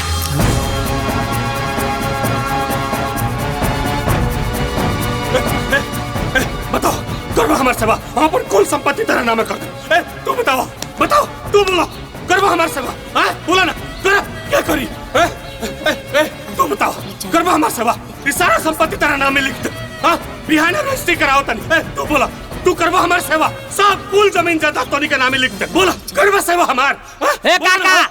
काका हम करब तोहार सेवा, हमार बाप के छोट भाई हवा, हमार काका हवा, जैसे हम अपने माई बाप के सेवा करी तो ऐसे तोहार सेवा करब। तू परेशान जिन हो, हम बाटी ना, तू परेशान जिन हो, शांत हो जा काका, शांत हो जा। तो ठीक बा, सब जाने कान खोल के सुन लो लगे। तू करा चाहे केहू करे, जे हमनी के सेवा करी ओकरे नामे हम अपन घर द्वार लिख दे। बाबूजी हमके माफ करता, हमसे बहुत बड़ी गलती हो गई, दोबारा ना हुई। हम तो हर सेवा कर बाबूजी।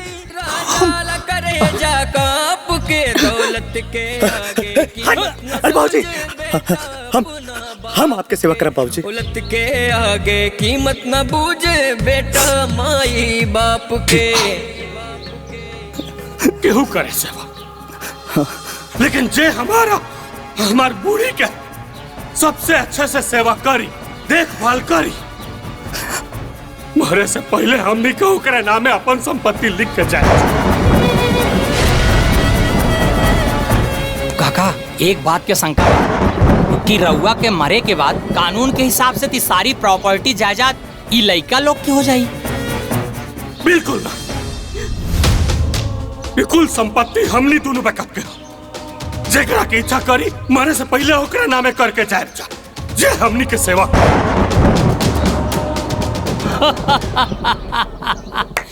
तब तो हमसे बढ़िया सेवा क्यों न कर पाई। ए भैया गाँव वाले जा जा जा जा जा जा अब अपने घरे जा, जा भीड़ मत लगाओ, जा जा जा जा जा जा जाई सब लोग भैया। अरे यहाँ खड़े के का करता जा अंदर सेवा की तैयारी करा जा। अरे यहाँ खड़े खड़े काम होता का जा सेवा की तैयारी जा। हमसे बढ़िया रहुआ के सेवा क्यों न कर पाई। देखिया हम जैसे अपने महतारी बाप की सेवा करत है वैसे रहुआ के भी सेवा करो। बस आशीर्वाद दे दा काका चाप के। आशीर्वाद दे दी बाबूजी। जा थे काका चल चल चल।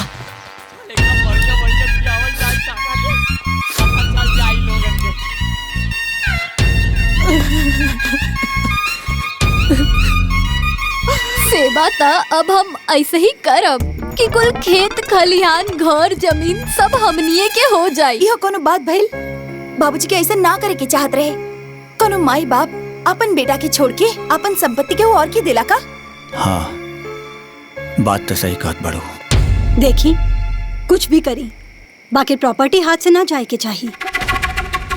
ऐसे कैसे चल जी प्रॉपर्टी? प्रॉपर्टी तो हम लेके छोड़ब ना छोड़ी तो छीन ले प्रॉपर्टी। काहे से कि काका पूरे गांव में चिल्ला चिल्ला के कहले रहले जे करी सेवा ऊ खाई मेवा। लिख के देता हमसे बढ़िया न क्यों सेवा कैले बा और न कर पाई। हम करब सबसे बढ़िया सेवा, सबके फेल कर दे।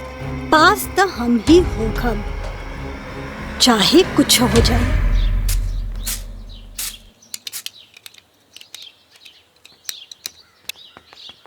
गोलू आराम से खड़ा जा, आराम से। ए कलौतिया कलौतिया। हाँ जी आवतानी। अरे तनी काका काकी के नाश्ता पानी देख ले नाता खर सेवर हो जाई। अभी लेके आवतानी। हमरे बाप के छोट भाई बाड़े काका। अब जेका लइका नालायक निकल जाई तो सेवा कराई के पड़ी ना। अरे तोर बाप चरपाई पे पड़ल सिसकारी मार के जिंदगी का आखिरी सांस ले रहल बा। ओकर परवाह नहीं खे आ चल हमार बाप का सेवा सत्कार करे। बेशरम कहीं का लालची। तोरा जैसा नालायक ना बानी। देख हमार माई बाप कैसे खा के चकाचक बाड़े। लायक ना हो इतना तो काका काकी ऐसा ही सेवा खातिर ना बुलाते। ऐसा कुल चाप के सेवा कई के कुल जमीनियों जो तुम हड़प ले। तोरा बस का बात नहीं खे। ओकरा खातिर तोरा के 7 जन्म लेवे के पड़ी। प्यार से समझाओ तनी समझो। अपने काम से काम रख न तो करतनिया काट के जब फेंक दे। माई बाप के सेवा के भंसट नहीं के गर्दनवा काट ले ऐसे। कलौतिया। हाँ जी। खीर पूरी बढ़िया से बनाओ बनावतानी जी। काका काकी के बहुत पसंद बा। बढ़िया से पेवर दूध में मेवा मिश्री बादाम बादाम डाल के बढ़िया खीर बनाओ दिखाई तनका कैसे। थोड़ा खीर हमहू के दिए दिया। दवाई करावत करावत बिलाई जात है। शुगर चाप के चढ़ावा खीर सुने नहीं के जीभ लवर लवर करल लाग। जब देखा लेटे लेटे टर टर करत लेटे रहना तो गटाई चाप के मुंगा दे। ए तारा हाँ? का बनावत बाड़ू? अरे अब तो ऑफिस गल रानी वापस काहे आ गई नी? अरे सब छोड़ो, बताओ का बना रहल बाड़ू? दाल चावल रोटी सब्जी और का? ई सब बंद करा, फटाफट खीर और पूरी बनावा। खीर पूरी उ काहे? अरे झगड़ुआ बाबूजी कहते खीर और पूरी बना रहल बा, जल्दी कर। ओकरा से पहले खीर पूरी बना के बाबूजी के हमनी खिया दो जा। हाँ, जल्दी कर। हम अभी बनावतानी। अरे चला हम तो साथ दानी, जल्दी जल्दी। पूरी बढ़िया बढ़िया नरम नरम छनी है। अरे रउआ चिंता जन करी। पूरी के साथ में हम गरम गरम परोठो बनैले बानी। ना तो हो जा काका काकी के जल्दी बना के खिया दी लोग हमनी से पहले ही। एक बात कलौतिया तई बहुत गुडी बाड़े। दिखाइन में बकलोल है, अगर सुंदर होते ना तो पूरे गांव में आग लगा देते।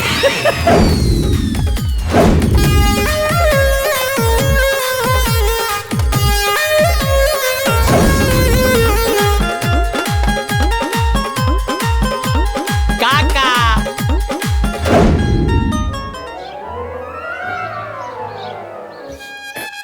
अरे इतना खाना झगड़ू काहे के ले लो, इतना हमनी से खाइल जाई। काका पराठा खाई ना, हमार कलौतिया रच रच के बनौले बा।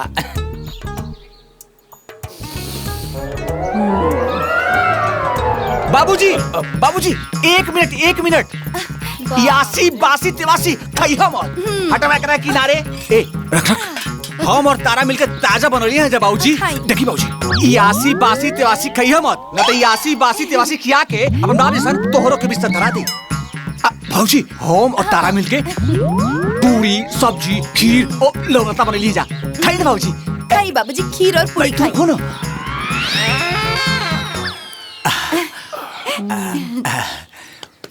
अरे रुकी बाबूजी, रुकी। बाबूजी रउआ एक खाई, देसी घी में बनवले बानी, ये सब रिफाइन वाला नुकसान करी, एक खाई। अरे काका ही खाई शुगर फ्री। बाबूजी भाई वाला एक नंबर का लंगलता पकौड़ी खीर सब एक ही खाई। अरे ली खाई।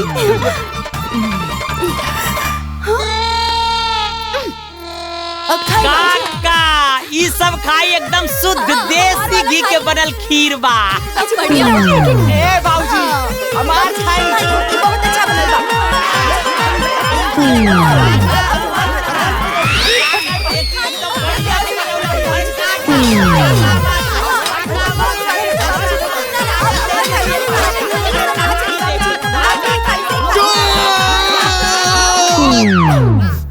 रख दो लगिन, रख दो। ठीक बा, हमनी के दोनों बेका तोनी के सब जाने के भोजन में से तनी तनी खा लेब जा। हाँ ठीक बा काका, थोड़ थोड़ खा ले।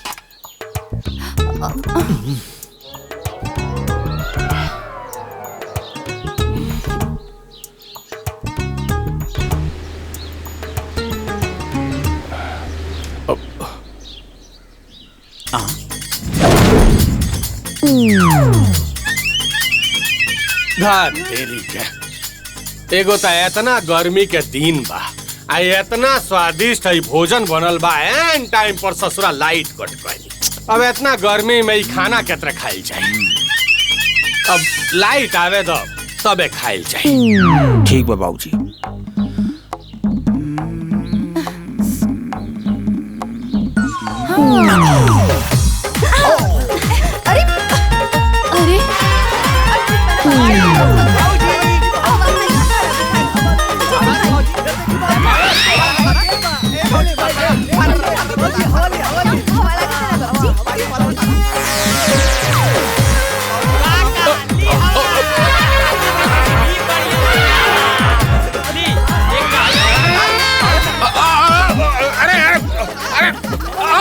बस करो लगिन तोनी के, इतना बड़का बारात फतर फतर फतर डोलावत रहा, हमरा तो डर लागत कपरवा ना फूट जाए, तनको हवा नहीं लागत हमरा। अब तो लाइट आई तबे हमनी के खाएब जा। का हो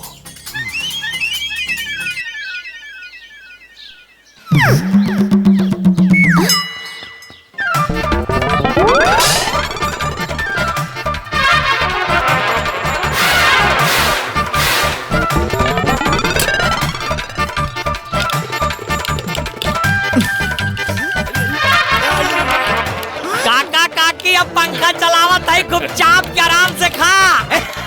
बंद कर। अरे बंद कर। ससुर हवा कम आवाज ज्यादा करता है। ए बाबूजी ऐसा ही चलाओ तो रुआ बहिर हो जाई। ना ना ठीक कहले बा। वाह झगड़ू, का दिमाग लगौले बाड़े हैं, मान गए नी तोरा। खा का आराम से खूब हवा ले लेके। अब आदमी प्रेम से बैठ के खाना खा सकता। का हो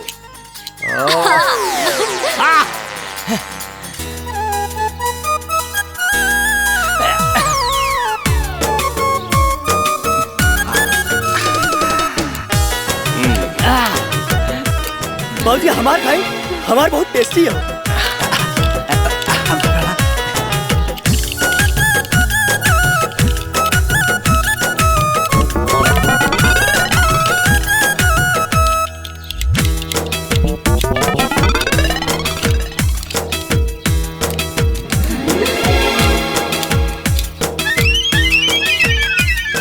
खाई दालो पी जाई।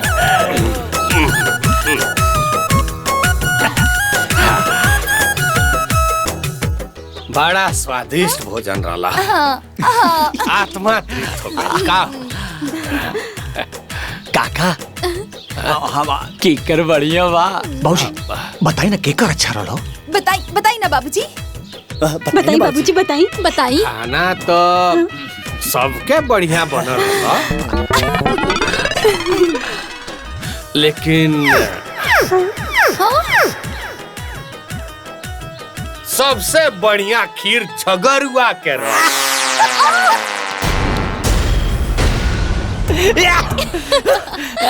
काका रहुआ बहुत समझदार बानी। रहुआ के सब पता बा केकर नीक बा केकर खराब बा। बाकी बनरा बनरी कहाँ जाने अदरक के स्वाद। काका हमार कलौतिया बहुत गुनी बा। ई पगली देखाइन में बकलोल बा, बाकी बड़ा नीमन बनावेले।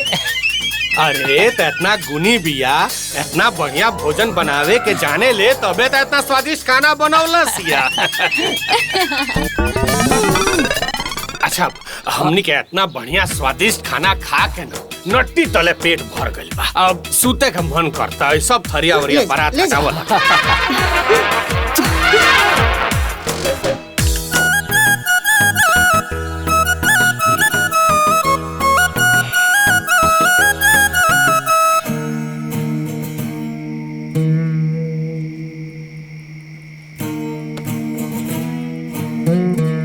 अरे माई बाबूजी की इतना अच्छा खाना बना के खिलवनी, बाकी उनकरा के तो बाहर वाले के खाना पसंद आवत बा। ये लेवी देवी के चक्कर में उलझा देले बड़े बाबूजी। तू हिम्मत मत हारा और ही मेहनत करा, एक न एक दिन बाबूजी खुश होबे करिए। अरे काका काकी तो हमनी से खुश बाड़े। ऐसे नीमन नीमन बना के खूब खियावल जाई काका काकी के। जी करी सेवा भाई पाई देवा। तो दूसर कोनो चारा भी नहीं खे। तारा एक काम कर, सब काम ताम छोड़ के बाबूजी के सेवा में लग जा। तो ठीक बा, आज से हम बाबूजी के और अच्छे से सेवा करब, अच्छा अच्छा और बना के खियाई। देख हम बाबूजी एक बार खुश हो जाइए, सारा प्रॉपर्टी हमनी के हो जाए।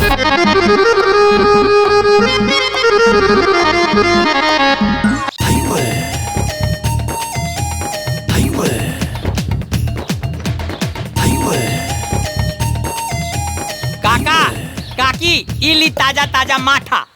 अरे बिना तकिया के सुतल बड़ा, गर्दन टेढ़ हो जाए। अरे रहे दो बबुआ, रुका हम घरे से तकिया लेके आवतानी। दिन भर गर्दने के नीचे लगा के तकिया सुतल रहबा। गर्दन टेढ़ हो जाए तो बैठ के ओलर के करवे टर टर तकिया लगे। कैसा निर्दयी हो गए रे। अरे तोर बाप ना है का लाची। उठाई मुंडी इले। काकी चल तू बैठ जा, जा कुर्सी पे बैठ। आई ना काकी। अरे रोहे दो। कलते काकी के बढ़िया से सिर दबावा। हाँ। ले आई काका, हम दबावता नहीं। अरे वो दबावते रहियो, काहे कष्ट करता रह। अरे काका पुरनिया के पैर दबौला से पुण्य मिली। आई गोड़ दबौला के बाद माठा पी लिया।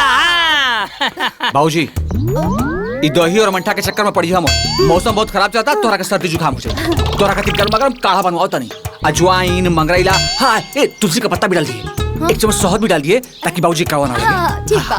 हे बाबूजी, अरे माठा काढ़ा और छोड़ी, हम आपके खातिर बेल के शरबत बनाओ तनी। हे सुनो तारू हो, बाबूजी खातिर बेल के शरबत लेके आवा। अच्छा। तनी मीठा कम रहे। हाँ?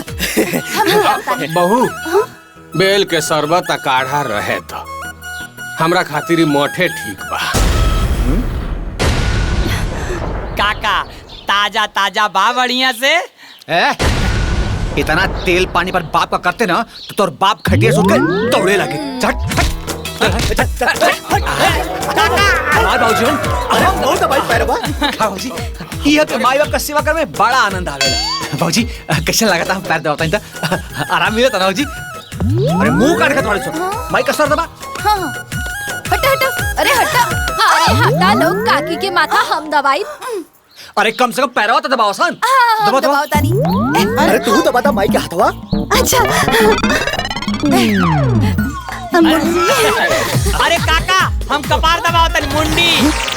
जब कपार दबाई तो दिमाग हरियराई, और जब दिमाग हरियराई तो फैसला नंबर 1 लेवा।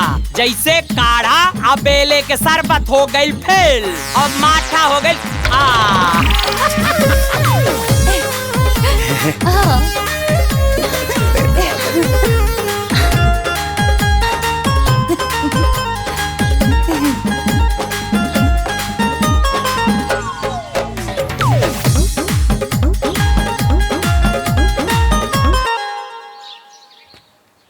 अरे काकी आराम से आराम से आराम से बैठा बैठा आराम से बैठा। काका इली च्यवनप्राश सुबह सुबह तो तू इनकई के 2 चम्मच जहाँ 3-4 दिन लेबा एकदम बीमारी छोड़ के भाग जाई, तंदुरुस्त हो जाइबा, घोड़ा नियन दौड़े लगवा, 20 साल उम्र ये कम हो जाए। ली अरे बबुआ अब जी के का करे जा, हम तो भगवान से मनाओ तनी कि जल्दी ऊपर बोला लेस। अरे बाबूजी ऐसा अशुभ बात काय करे तानी, इली हल्दी वाला दूध बहुत फायदा करी। अरे ना ना बाबूजी, एक पी काजू पिस्ता बादाम डाल के गरमावले बानी। बाबूजी हल्दी वाला दूध। बाबूजी ला पिया तो। रो अरे ना पिया ना। हाँ लाओ लाओ।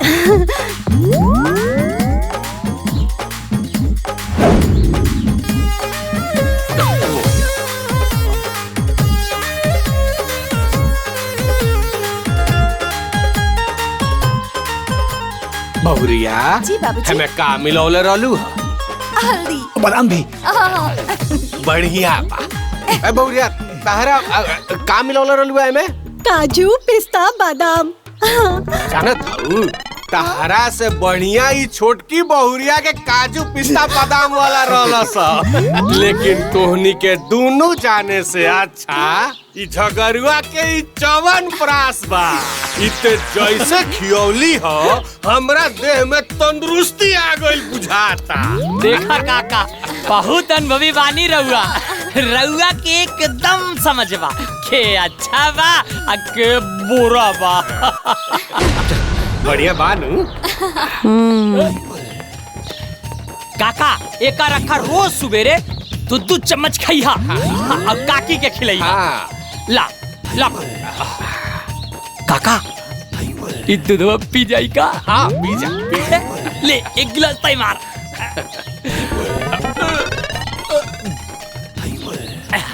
बड़ा नीमन बा। ये आपकी माई बाबू कौन काट के बनल बाड़े, इतना सेवा कैला के बाद भी उनकर मुंह सोजा नहीं के होत, और तो और सिर्फ जबरू की तारीफ में लगल रहे। दीदी सही कहलू, लागेला कि हमनी ना झगड़ू ही उनकर सगा बाड़े। हमनी के भागत भागत एड़ी के पसीना चोटी चढ़ जाला, और तारीफ खाली झगड़ू और कलौता के ही होखेला। हाँ कितना मेहनत करके कुछ भी बनाई, बाकी उ लोग के मन ना भरेला। ये तो वह बात हो गई ना कि बकरा जीव से भी गई और खाए के स्वाद भी ना आइल। कुछ न कुछ तो करे के पड़ी। अरे कुछ न कुछ ना सीधे बात करे के पड़ी। आओ न तका न त अबही त बाहर वाला खाली तारीफ लेके जात बा, ऐसे ही रही ना तो प्रॉपर्टी ले जाई। ऐसे कैसे को प्रॉपर्टी लेके चल जाई? हाँ ऐसा कब बुरा होके थे बाबू सब ये बात करते हैं। हाँ चलो सब लोग चलो चली चलो। बाबूजी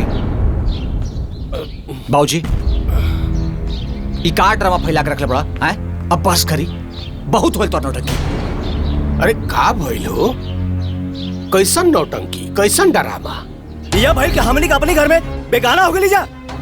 हमनी का परीक्षा देवे पड़ी, पास होके के पड़ी, पास होके खाते हमनी के प्रूफ करे के पड़ी कि सेवा करीला कि ना करीला। बाबूजी हमनी का और हमनी का पत्नी रउआ के हमेशा सेवा सत्कार करत बनी, ओका कोनो मतलब नहीं के। आ 2 दिन से झगड़ुआ का मारू तो तेल पालिश का कदलिन सो हैं उतने फुलफुला गइला। अच्छा एक बात बताई, हमनी करवा संतान जे कि ऊ झगड़ुआ तू लोग बाड़ा तापे बताई ना, दुनिया में कौन बाप ऐसा ना जब अपने संतान का हक दूसरे के देख सोचला। केहू ना देला। आ दुनिया के कोनो माई बाप अपन संतान के अधिकार दूसरा के ना देला, ऐसन होके के भी ना चाहिए। लेकिन ये सब बात कहे से पहले तोहनी के यो सोचे के चाहिए कि तोहनी के आपन अधिकार, आपन हक मांगे से पहले हमनी के आपन हक देवे के चाहिए। जैसे तोहनी के आपन लड़ाई लड़त तारा लगी, वही तरह हमनियों के आपन अधिकार पावे के हक बा। तोहनी के आपन लड़ाई लड़त तारा लगी, हमनी के आपन हक के लड़ाई लड़ता नहीं जा। मतलब जे हमनी के सेवा करी ओकरे हमार संपत्ति मिली। अरे ऐसे कैसे बाबूजी? ई प्रॉपर्टी हमनी का हो, हमनी का तोहर संतान ही जा। तोहर मरला का बाद या तोहर जेती जी, ई प्रॉपर्टी हमनी का हो और कानूनन हक भी हमनी के। तो ठीक बा, बैठ के मनौती मांगा लगे, करा लगिन भगवान से प्रार्थना कि जल्दी से भगवान हमनी दोनों बेकत के अपना लगे बुला ले। करा लगे हाँ तो मनाई भी करा, मर जा। ऐ जो नया ढोकसला पल्ले बड़ा ना कि जे सेवा करी वह प्रॉपर्टी ले, तो देखी लग क्या के ले वाला दूसर के हूँ। कानून के जानकार बना, वसीयत बनावत बना। अरे हमहू के पता बा कानून के बारे में। तो देखिया तारा के जीता जी पागल घोषित करके इस सारा प्रॉपर्टी अपना लिया जाई। तो कर दो सर पागल घोषित हमरा के पागल घोषित करके पागल खाने में ले जाके फेंकवा दो सर। ओकरा बाद हमरा प्रॉपर्टी पर कब्जा कर लियो सर। बस तोहनी जैसा औलाद से और कोनो उम्मीद हो भी नहीं के सका। बस इहे दिन देखे के बाकी रह गल। हां एक आदमी तोहनी के पाल पोस के बड़ा कइनी, पाल पोस के हर घड़ी पाल पोस के। अरे पाल पोस के बड़ा के लो आज तक गला काबड़ा बन के। हां का कदले बानी रे तोहनी के खातिर हमनी के अपन पूरा जीवन खत्म कर दानी जा। अब तोहनी के कहता रसन के का कदानी हम बताओ तनी के का कहनी। 9 महीना तले पेट में पाल के पाप कइले बाड़ी तोहनी के को मुंह साफ करके पाप कइले बाड़ी। लड़काई में ते सुतला में पेशाब कर देत रहले बिछौना पर। तब वकील बिछौना पर, बसात बिछौना पर तोरा के अपने करेजा से सटा के सुतत रहली। हम तोरा के अपने करेजा से सटा के बसात बिछौना पर सुत जाई। का कि ते हमनी के औलाद है ना, औलाद के मुंह तक खुशबू जैसा लागेला। ये पाप करी जा हमनी के तू में कर। ये पाप का तो हमनी के सजा मिलाई के चाहिए। बता हमनी के पागल घोषित करके पागल भाई छोड़ दी जाएगी। पाप कर बनियो चुप हो जाए। पाप कर तोरे के अरे अजय कहाँ पर हो? अजय उठी ना। अजय अरे तुम डॉक्टर से बुलाओ कर रहे हो। अरे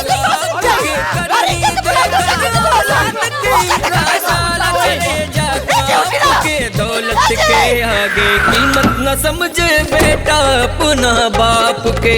उलट के आगे कीमत न बूझे बेटा माई बाप के।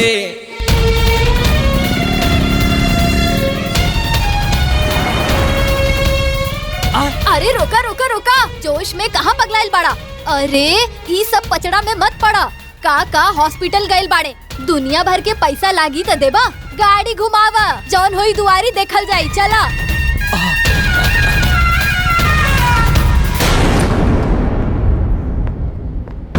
डॉक्टर साहब वहाँ के तबीयत कैसन बा?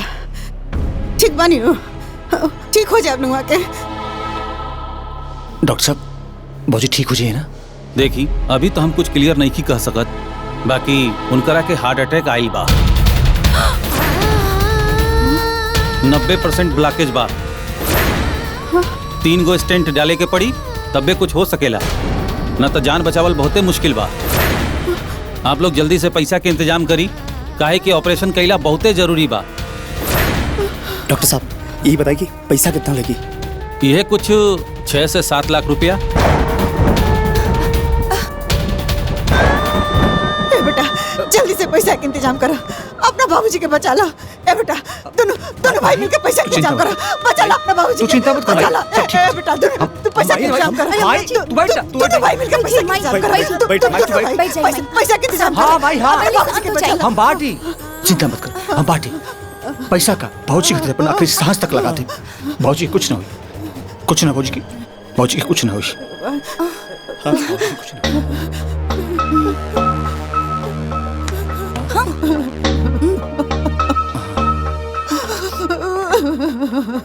रो मत भाई, आई ना। हम होता नहीं भाई।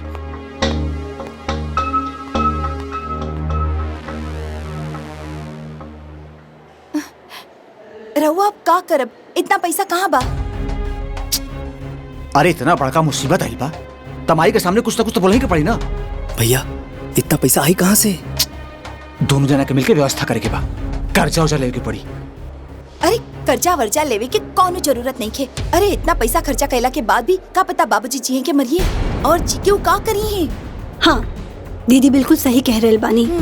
पता ना ठीक भइला के बाद प्रॉपर्टी के दी है, पता लागल कर्जो भाई प्रॉपर्टी हो गई, फिर न घर के रहब और न घाट के। अरे तब बाबूजी कैसे छोड़ दी? और ना तका जौन होगी तौन होगी।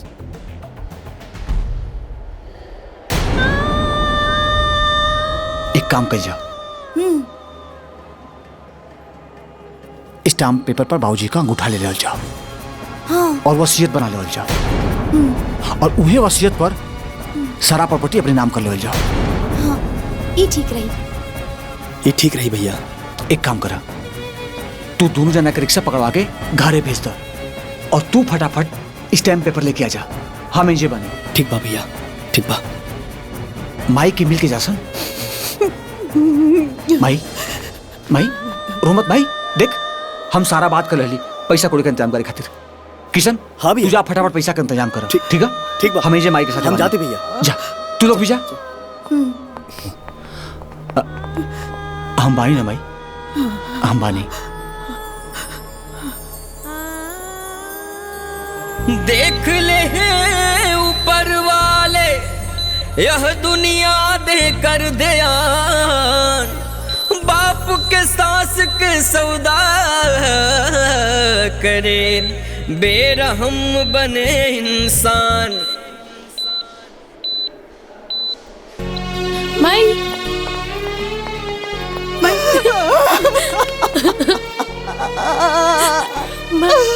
तुझे माई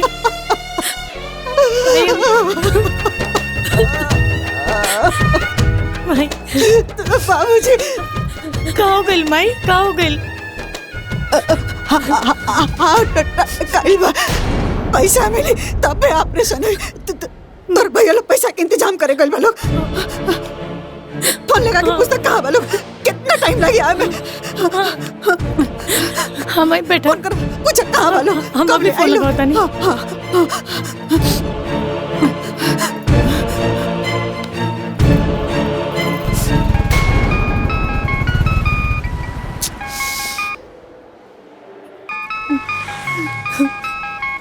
ललिता का फोन आइल बा। अरे जायदा भैया, पैसा खातिर फोन करत हुई। हाँ चल ठीक बा।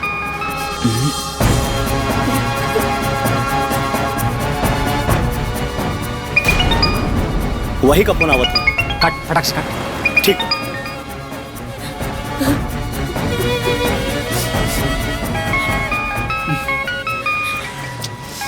फिर बात दरअसल ही रहा वकील साहब, इस टाइम पेपर पर बाबूजी का अंगूठा भी बा।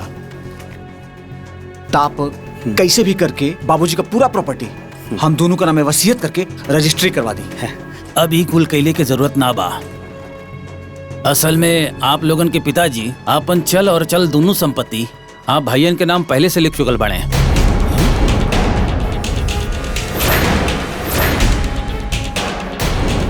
ई का कहती वकील साहब? हम बिल्कुल सही कहता नहीं।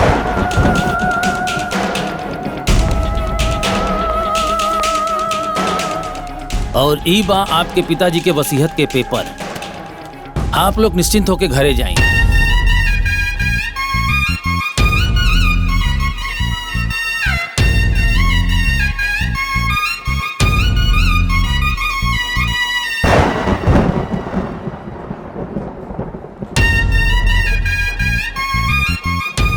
और हइयो ले जा, एकर कोनो काम नहीं खे।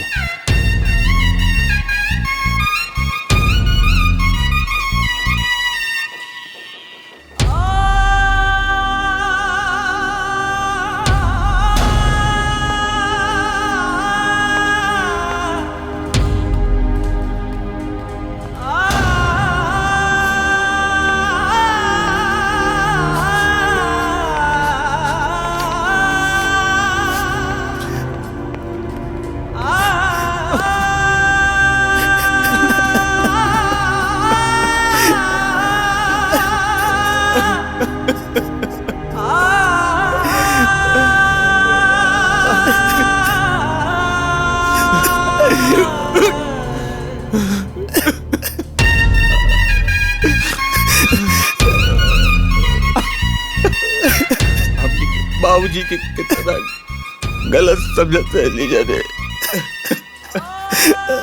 वो तो देवता निकल हमली के इतनी नालायकी के बाद भी बाबूजी अपन पूरी संपत्ति हमली के दे देले और हमली उनके खातिर का के ले जाए। उनके असहाय हॉस्पिटल में मरे खातिर छोड़ के चले ली जाए। हमली के पापी है भैया, पापी।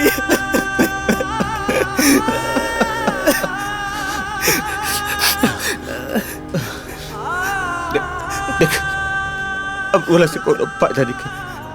चल के हमने बाबूजी अच्छे से इलाज कराओ जा, तबे तबे हमने के माफी मिली। हाँ भैया, घरे चला, घरे चल के सबके लेके चल जी हॉस्पिटल।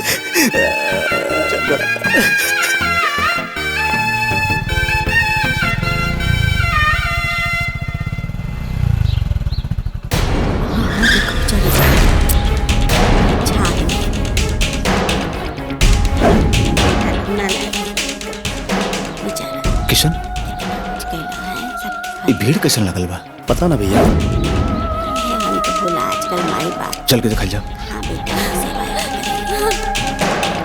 बाबूजी, बाबूजी, बाबूजी।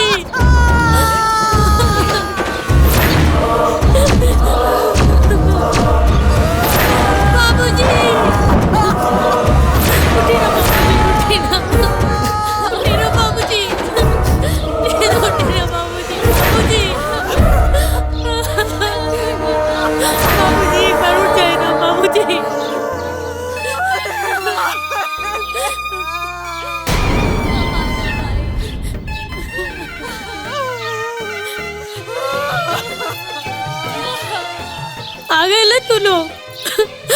आवा आवा, देखा बाबूजी के तू दोनों के इच्छा ना पूरी हो गई। अब तू दोनों से कुछ ना मांगे है। मरद मरद एगो इच्छा रहल उनकर कि एक बार धोनी का जी भर के देख ले।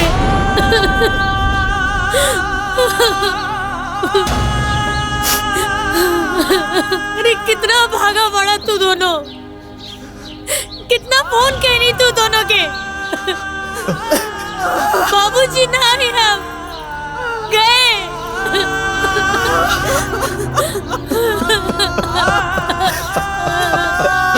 बाबूजी, बाबूजी,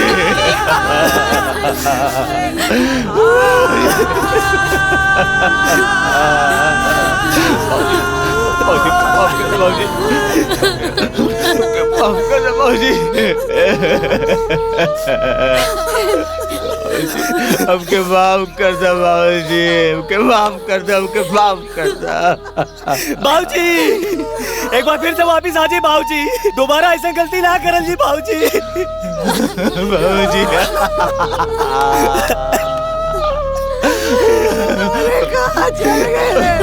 भाई भाई बाबूजी बोल गए भाई, बाबूजी बोल गए, बाबूजी के मुँह आवल गइल बा भाई, बाबूजी के मुँह आवल गइल बा। उनके मारे वाला के मर नहीं के उनके बेटा बड़े भाई। ए भाई हम पापी बानी, ए भाई हमरा के मार, हमरा के मार, हमरा के मार। ए भाई हमरा के सजा दे, हम दोषी बाटी, हम दोषी बाटी। मार भाई, हमरा के मार, मार भाई, हमरा के मार और मार, मार भाई मार, दोषी बाटी, हमरा के सजा दे भाई। माफी मांगे के बना तो उनसे ना ओकरा से मांगा जेकर की जिम्मेदार भाड़ा तू। बाबूजी भैया, बाबूजी माफ कर देगा बाबूजी। जिंदगी भर ईश्वर भाव से तू दोनों के पाल पोस के बड़ा खेले ने बाबूजी। अरे का कुछ ना खेले, हर संभव प्रयास खेले कि तू दोनों खुश रहा। अपन पेट काट काट के तू दोनों के जिंदगी भर की खुशी दिले। अरे अपन जान जोखिम में डालकर तू दोनों में जान छिड़कत रह ले। अरे का मांग लेनी तोरी से? हाँ बाबूजी, ए बाबूजी, हमरा के माफ कर दा बाबूजी। बाबूजी हम लोग चंद पैसा के लालच में सब भूल जाते बाबूजी कि महतारी बाप से बढ़ के इस दुनिया में क्यों ना बा बाबूजी। हमने भी एक दिन बुढ़ा जाइब था, हमने के औलाद भी हमने के साथ यही करी ना बाबूजी। बाबूजी माफ कर दो बाबूजी, माफ कर दो बाबूजी।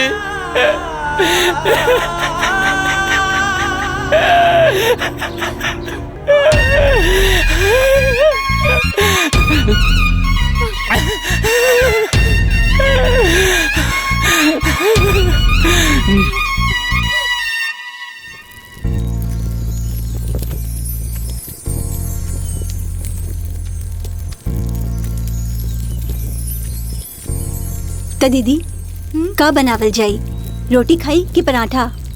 एक काम कर, पराठा बना दे। बच्चा लोगन के पराठा बहुत पसंद बा। अच्छा ठीक बा।